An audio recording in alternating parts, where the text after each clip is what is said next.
Castle of Dragon. Princess Amarina has been carried away by the evil offspring of Darklarza, the Dragon Master. Geraden, Duke of Menlari, needs your help to defeat the hideous legions of the undead to secure the instruments of Darklarza's demise.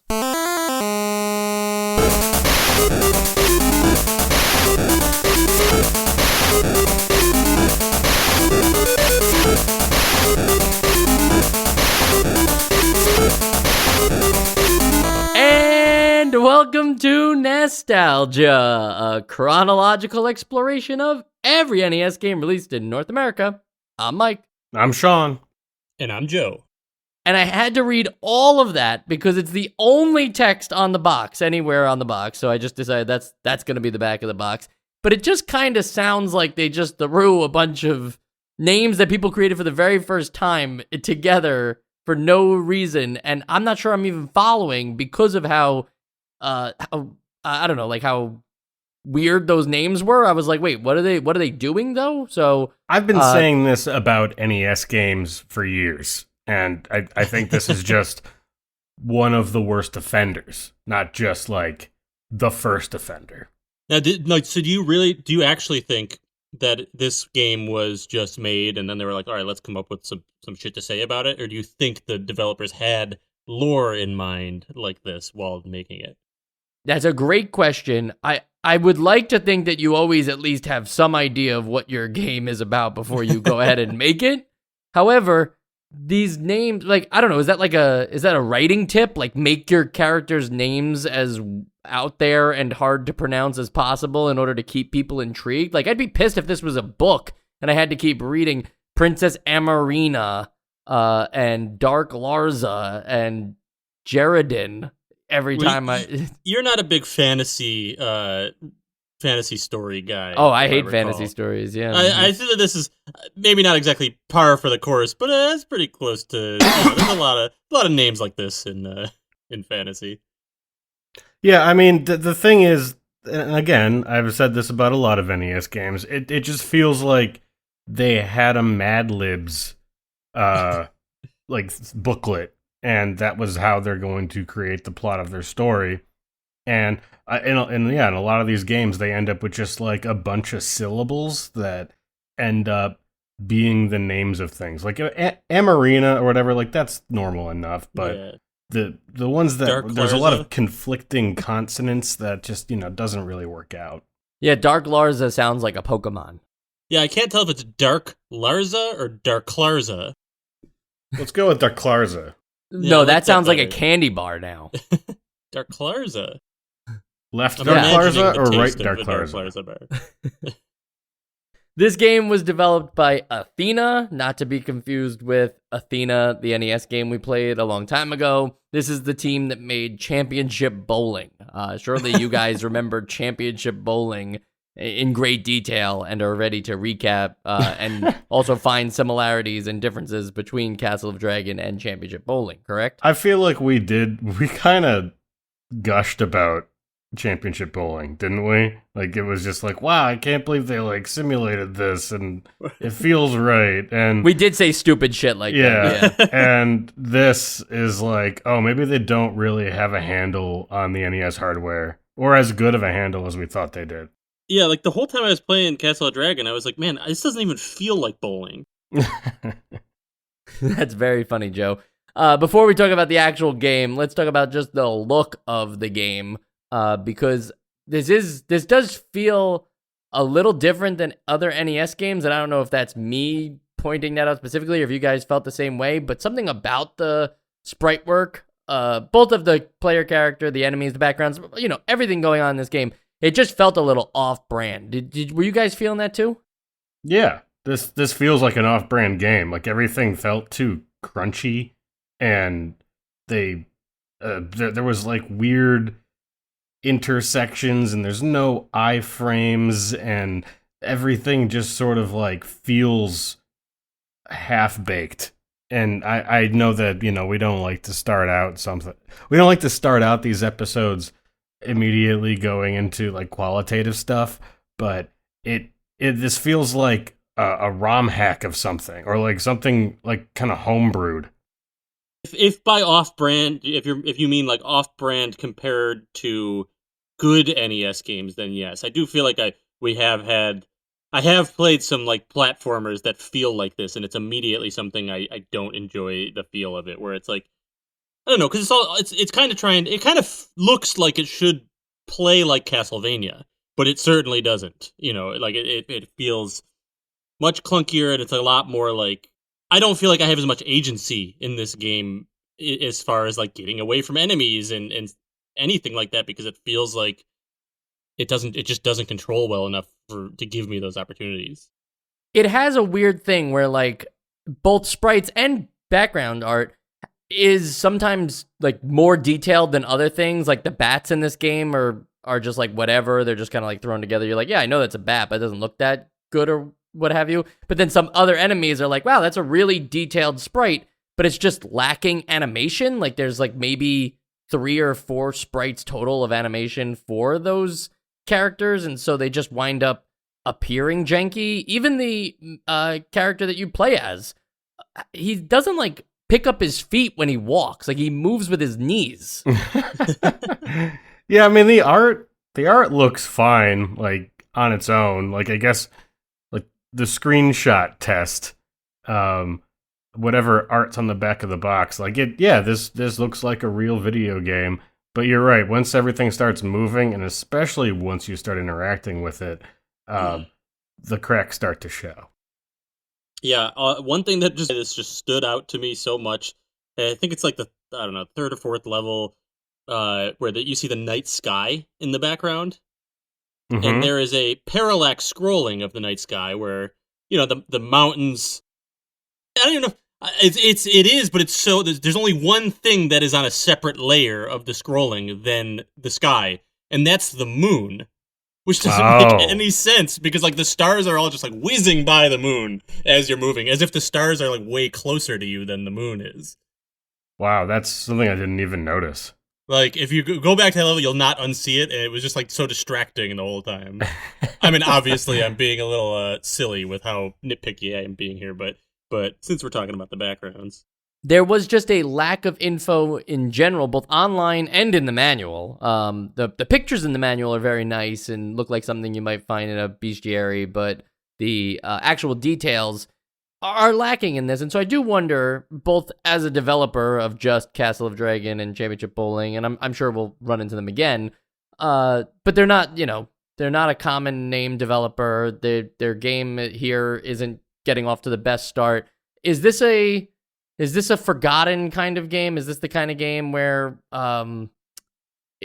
it's not doing enough new stuff for us to talk about, and so therefore I'm kind of like, oh, well, I wonder what I can find online. And then when you find less online, you're like, maybe I should add that into the show, and we'll just talk about how there was nothing to talk about. You see what I'm getting at? I mean, I've got things to talk about here, because you seem to have more information than me. Like, there are so many things I don't understand about this game.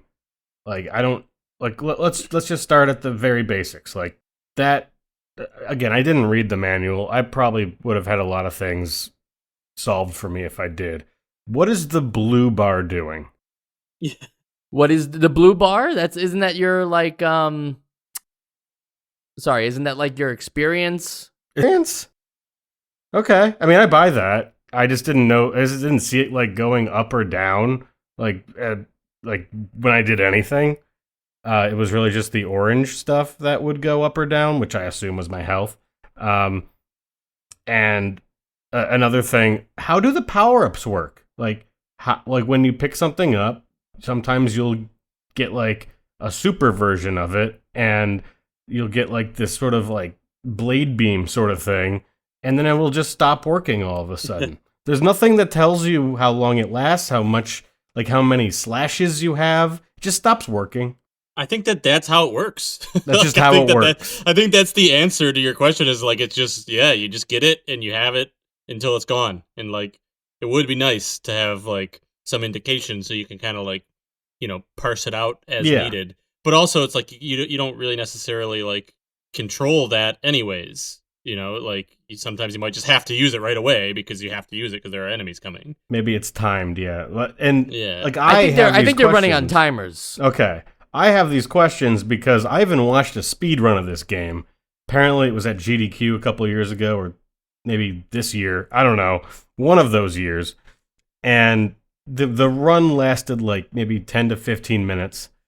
And even the person running the game really couldn't explain a lot of these a lot of the things going on in this game. I just find it very hard to believe that I just don't understand any of it.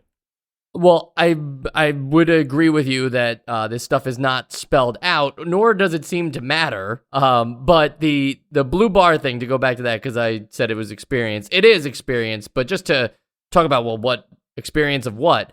When you defeat enemies, and I guess that's a question on my side too, because like what counts as an enemy is a little different. Like it doesn't seem like the bats count, but enemies that fight back count. So maybe it's like just specific enemies that give experience. But when you kill those, that raises the blue bar, and when you fill up the blue bar, then you get you get another increase of your life meter. So you can have you just basically can have like 32 bars of life when you're fully leveled up.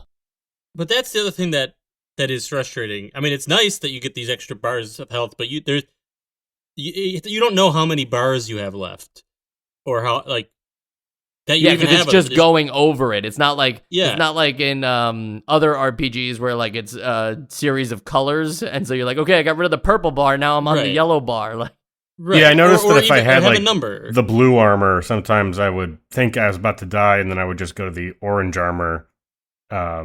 Is that sort of what's happening? It's like that, but the armor, I think, actually makes it a little more clear what's going on, because you also have you look different, and so like when you lose that health meter, then you also lose your armor. This is more like, no, once you fill up that bar, now you have you don't like look any different. You just get another meter. Yeah, right. Because the armor doesn't directly correlate to your health, right? It's like addition to your health. Yeah, it's basically like any item pickup in the game. Once you lose that armor, you don't get to regain that health and put the armor back on. Yeah. So from the standpoint, from the health standpoint, you are looking, not the health standpoint. I'm not looking at this from the health's point of view, but you know what I mean. Talking about the health, you are watching it go down, and then you have another full bar, and it go down, another full bar, and just one of those times when it hits the bottom, you will die. But you just don't. I mean, you can obviously be keeping track in your head, but it's easier said than done sometimes. And sometimes, like when I first played it, I didn't even know that I was getting another bar of health. There's just no feedback in a lot of these things in this game. Even at the most basic level, like when you land a hit with an enemy, it just doesn't feel like you did that a lot of the times. Like sometimes you'll get like a flash of like you did damage, and sometimes nothing will happen. And sometimes it'll also like eat your inputs, and it doesn't. It's so funny. Everything in this game is communicated by flashes. Yeah. I have that in my notes, that like it's just a lack of feedback. Enemies don't even knock around when you hit them. They just glow white for a second, and that counts as a hit, blah, blah, blah. But what's interesting about the amount of health, since we're on the subject of leveling up and getting more health and all that, it's imperative of this is like a hack and slash style game, if you will. It's supposed to be more like a Castlevania action adventure style game, but I say hack and slash because I don't think the defending works as well as, or maybe like I'm not good at defending, but I mostly found myself just spamming the attack button against these enemies when I was in close corners with them, because it was hard to defend against them. What'd you guys think of the combat system? Yeah, I ended up just sort of sacrificing health just to get the fights over. Again, I also don't understand like how the flail works, because I'm pretty sure that when I use the flail, sometimes I'll just damage myself, and that was also disconcerting. But yeah, I was kind of not really worried about defending myself or evading. I was just trying to get the whole fight over. Well, I felt the same way because the game doesn't really give you a lot of options of what to do to defending, like just avoiding enemies. Like when an enemy is coming at you, it's just usually just an enemy walking at you. And like we said, there's not really much knockback or anything when you hit them. So it is like you're hitting as they're hitting at the same time. And when I watch a playthrough online, it looks like the common strategy is to like strike and then jump over to the other side to strike and then jump over to the other side, like keep jumping over your enemy. It just feels really, I don't know. It just doesn't feel like there's enough feedback to really be doing much. Well, because other than like hitting over and over again.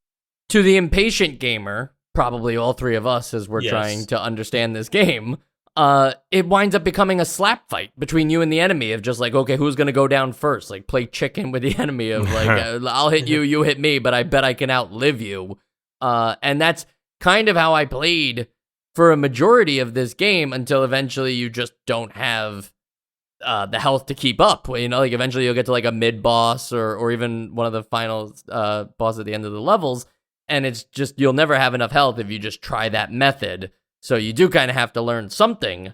Something's got to give to go on. I just wish that something would have explained my option. Like, I feel like there should have been a button for your shield or something to fight back against these guys. It can't be the way that it works in a Castlevania or Mega Man style game where, obviously in those games, there's no way to defend, but that doesn't become an issue because your character controls a little more fluidly than the character that you're given in this game. In this game, I don't think I can just clearly jump over enemies and expect to, get them quickly on the other side. Like, I think I'm going to take damage all the same doing it that way versus just slap fighting them head on. Yeah, because you barely move faster than most enemies, and a lot of them are really tall, so you kind of have to be frame perfect when you're doing an actual evasive jump to try and do the strategy that Mike just explained. And then you have to make enough distance to get a hit or two in, and then jump over them again, hopefully perfectly. So yeah, it's like you can either do the slap fight, or you can try to go. You could try to limit damage, but neither is very fun. I have another question. Yes. Do we know what the fairies do? I No. was just going to say that. You guys know what the fairies are, right? But but are you supposed to attack them in order to get them? I don't know. I've tried attacking. I tried running into them. I thought that I thought running into them, like when they kind of fly at you diagonally all of a sudden, I felt like running into them restored your health. But I guess I wasn't. Did it? Maybe. I never was able to have it happen and also make note of my health before and after to confirm. Yeah, exactly. So yeah, I don't know. Well, it does give you health. That much I know. I guess I'm just saying, I'm not certain how they do it. I think you have to, as you see them come on the screen, they're only on the screen for a second. They fly very quickly diagonally. I think you have to intersect with them. Sure, but you see the problem there, Joe? Again, it's the lack of feedback thing. They don't. Oh, I see the problem. You don't absorb them. They don't don't drop little sparkles or whatever. You just run into them, and then if you happen to check your health bar, you'll be like, oh, neat, my health went back up. But you never feel that. You never, that never registers with the player in any other way. So I actually probably was noticing the healing at first, or wasn't noticing it, and then switched to attacking them, which you can do. You can kill the fairies. You can? Yeah, you can just stab them, but it doesn't. I tried that too. But here's the thing, Sean. I guess it doesn't matter either way, because you're still going. Any kind of collision with them just automatically grants you the health. So chances are you got the health too, and just didn't notice it. Yeah, I'm guessing. Now the fairies, for lore's sake, they are the soul of Darklarza's victims that have escaped. So you're just ingesting them. Yeah, then I guess now they're part of your soul. They need a new home, and they're going into your body or something. They leave the screen technically, so I guess they're not you don't ingest them. Right? They just sort of they rub some health on you. By my logic, what I wanted them to do was that when I bump into them, they just vanish. I wanted them to go into my soul for lore You want them reasons. to be consumable. Yes, I want consumable Soul fairies. Calibur. Well, you know, it's funny. You do kind of consume the fairies in Legend of Zelda games, right? Like, and nobody questions that. Like, it's not like, oh, what happened next? So I don't think this game is better than Zelda. Well, because now we have some closure on the fairies. Well, I want to take a quick break to say something nice about this game, which we I meant to say that we kind of got ahead of the topic, but going back to the art, I do think the art is pretty good in this game. The backgrounds look nice despite the stars scrolling improperly, and a lot of the enemies I do think are cool design, like well designed. Yes, Yeah. well designed from a you're talking about from a graphics POV. Graphics POV, but also art. There's Yeah, like this one like blue ice lizard thing later. There's that Tris thing or whatever you call that thing. There's like, Oh, right. I'm just Yeah, saying like you're not dragon. talking about combat. You're not No, like, no. Just no, the yeah. literal I'm sorry, I'm pixel talking art. visual. Right. Yes. Yeah. I agree. And what about that room with like the checkerboard? That whole place. That There's, whole like, place. Yeah. Yeah, there's like murals on the background. In the background, there's like pictures and stuff. Yeah, I mean, but that's the like the whole, checkerboard thing is off, right? Like they Oh, tried yeah, to, it is. they tried to make it actually looks like you're walking on a cylinder. Yeah, it does. Wow.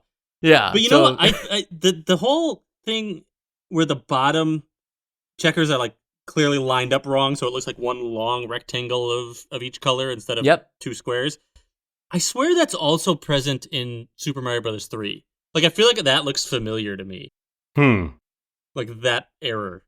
So really, this Error. game's better than Super. That game, this game is also better than Super Mario Brothers 3. At least equal to. I mean, it's as much of a 30 out of 30 on our scale as Super Mario Bros. 3. Okay, let me tell you my favorite thing about the game. My favorite thing about the game is it starts out, you think it's just a Castlevania style like illustration of where you are on the map. Like you can't really pick or choose where you're going. You're just like in this spot, then you go to the forest, then you end up in the castle, and you're in the castle for the rest of the game.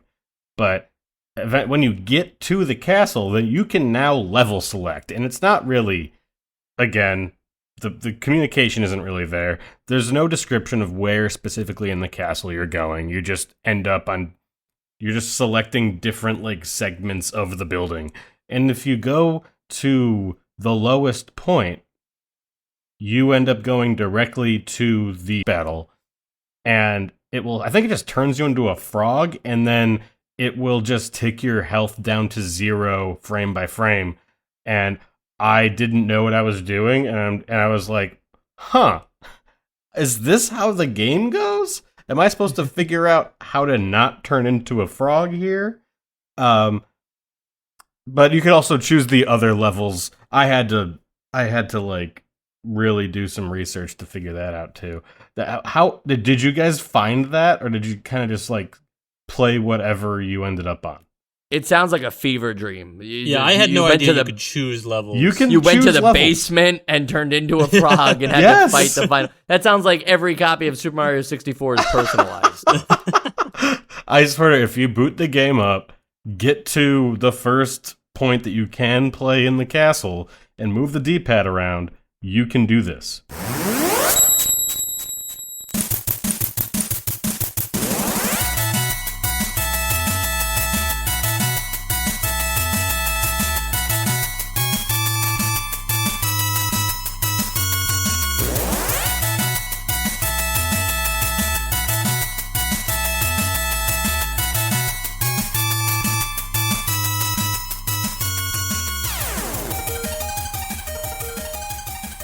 Well, what's funny is that I didn't know that you can select your stages inside the castle, and I was also going to say that was the high point of the game for me. This overworld or map, if you will, that's similar to what we've seen in Wizards and Warriors or Castlevania. This kind of outline of like where you've been and where you're going.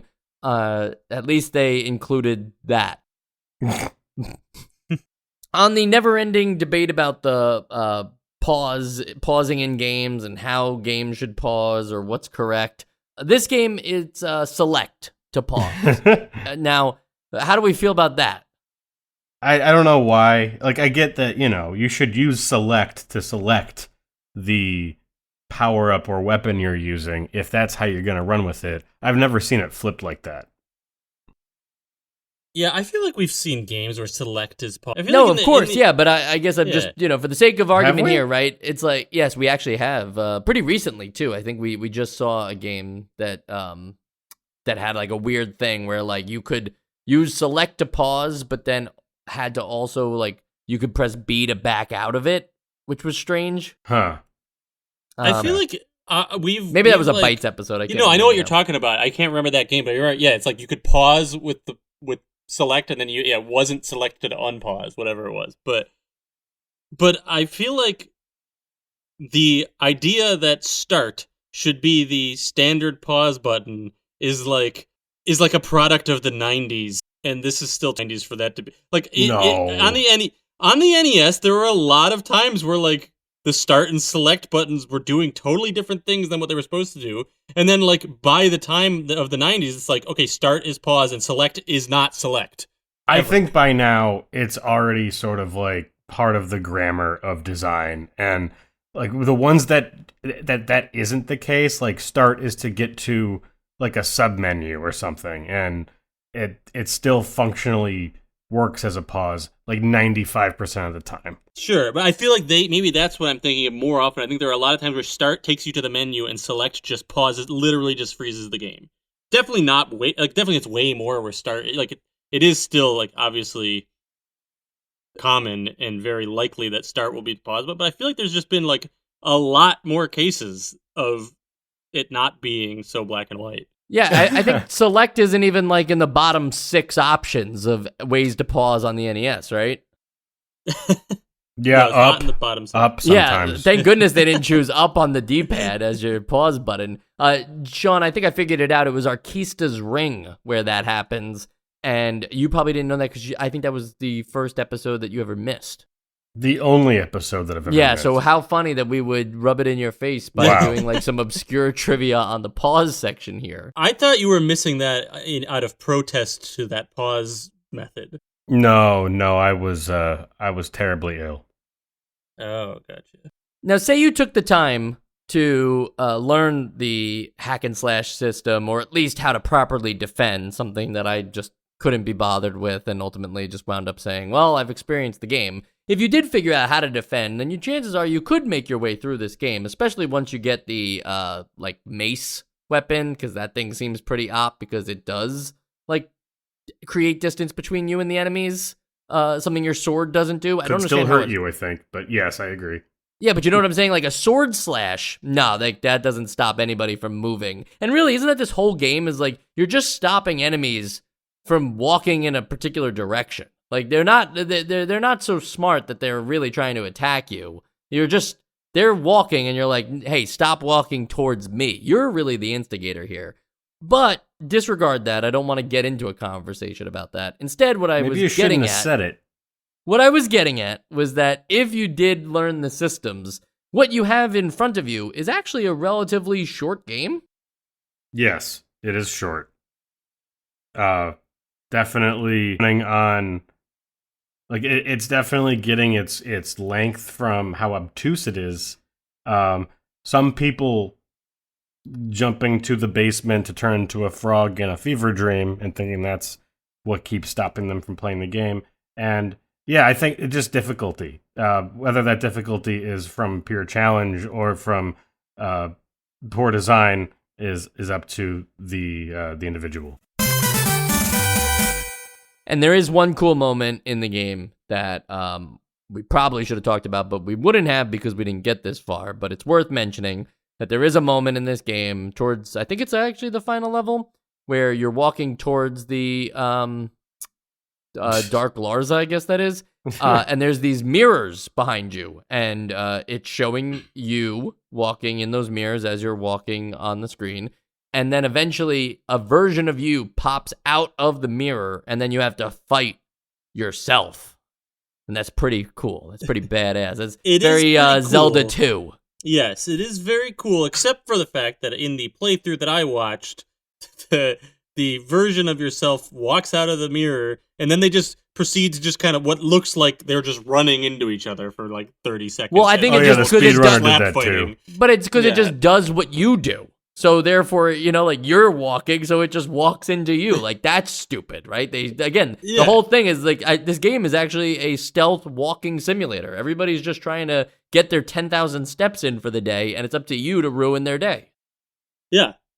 But for that's another point in favor of their visual design, because you walking through these mirrors is pretty cool. There's also these like pillars that have like clearly like a reflective surface. Shiny.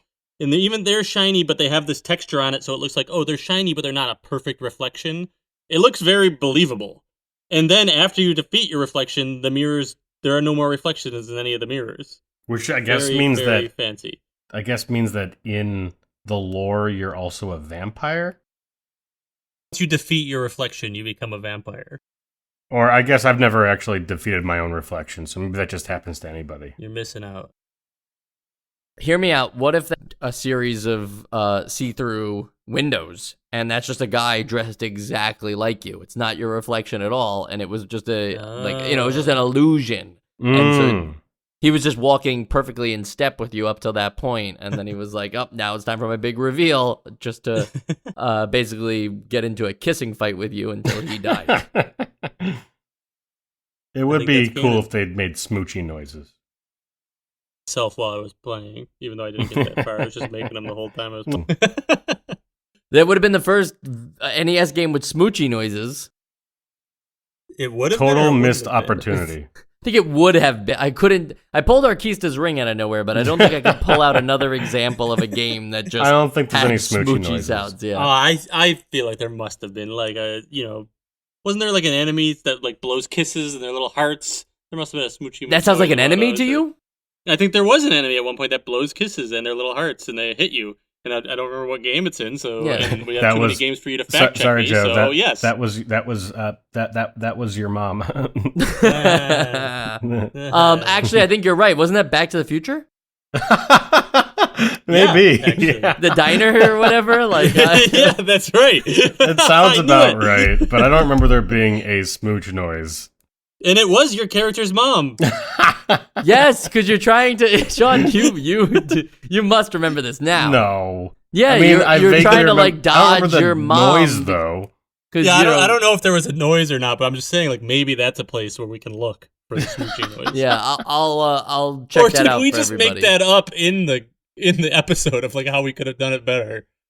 Yeah, maybe I would have made it better by giving it smoochy noises. Yeah, I actually don't think that there's a stage where you just dodge your mom. Well, like, we definitely talked about that. That's funny that we just came up with that made-up idea again. People are like, guys, you don't know what you're talking about. Nope, it's in the game. Don't worry about it. It's in the game. But the noises? This is funny. This is like we're having a crisis on the show of like what's even real anymore. All right, you guys talk for a second, and I'll let you know if they make noises.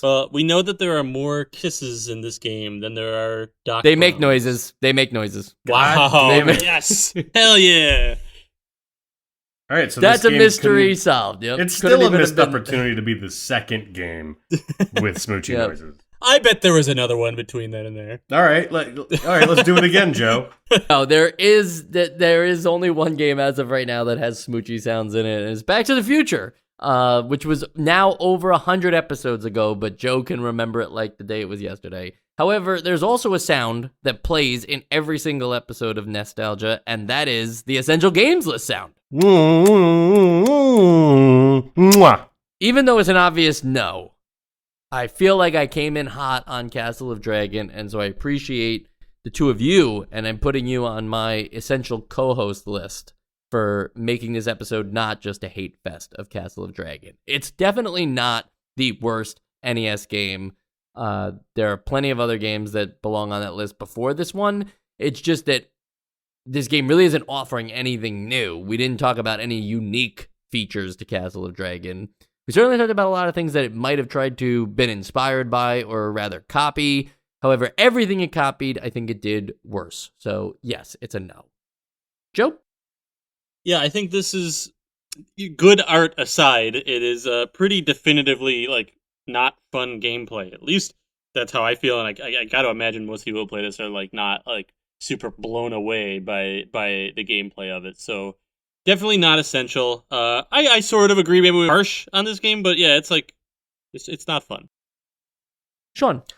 I disagree. I think that this deserves all of the criticism that we gave, and that is, I will admit that it's not the worst game we've ever played, but this is one of the few like memorably bad games that we played recently. Like that, I feel like this was a lot more common earlier in the podcast. So I guess maybe like 1989 was the last time we played something like this memorably bad. It, like from top to bottom, the title with the grammar of Castle of Dragon, all the way down to like what are the like what am I doing here? Why am I a frog? I'm gonna remember this experience. So If yeah, you didn't get turned into a frog, would you have voted it essential? No, it was just another thing. Actually, no, that was a positive. The frog isn't even mentioned in the game FAQs guide, so I'm really questioning whether that's a real thing. Maybe it's not a frog, but you get turned into something. Okay, that's cool.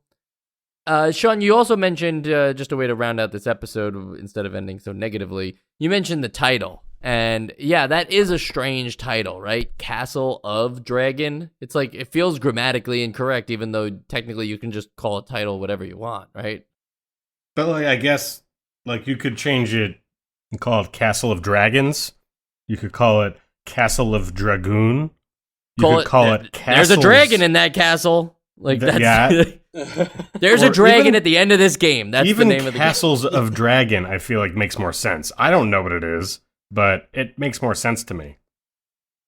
Well, because Castle of Dragon implies that the one you fight at the end of the game, has always been there, and it's his castle, or at least then that it's Castle of the Dragon. Yeah, it's Castle of Dragon, right? That's what's weird, right? It's not Dragon's Castle. Maybe it's maybe the castle is made of the Dragon's Castle, right? Like that sounds kind of interesting, or even the Dragon Castle.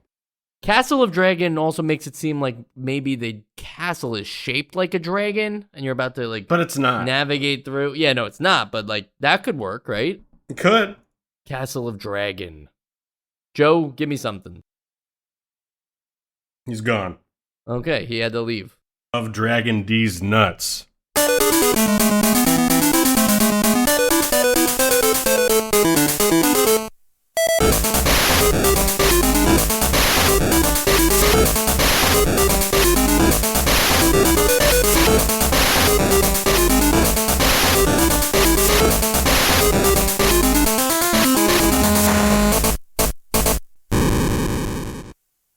And just like how after you finish this game and find out what it's really about, after you finish the episode, you get to the post show and find out the actual features that were supposed to be in the game. Something like that. I don't know. That wasn't that elegant, but basically we learned something about this game through the power of our Discord. Discord. Only available for Patreon members. I don't know. Put some music behind that or something. It'll sound a lot cooler. Yeah, I'm giving myself notes and making this harder for something that's due in like 2 days. So none of this is going to happen. You're getting it as is. But basically, somebody on our Discord mentioned that if you die in Castle of Dragon, it's not like a true roguelike where like all of your stats carry over, or you even had stats to begin with. But basically, any kind of that experience points that we were talking about and the weapons you had do carry over to the next playthrough, provided you didn't actually shut off the card. So there's no save in there, but basically when you go back to the title screen, if you just jump right into it again, you actually are a little bit stronger.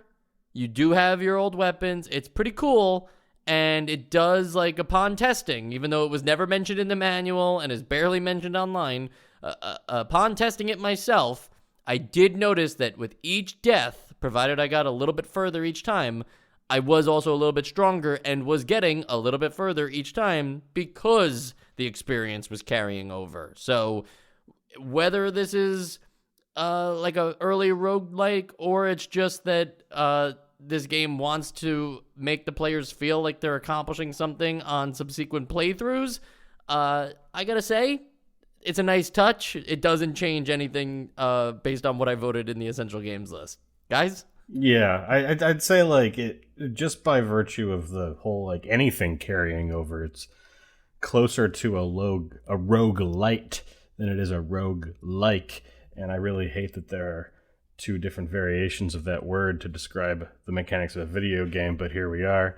And it also like, and I guess it's also closer to like a Souls game in that instance, but it makes you wonder, because this is so outside of how games usually work. Like, is this like a mistake? Yeah, a programming error.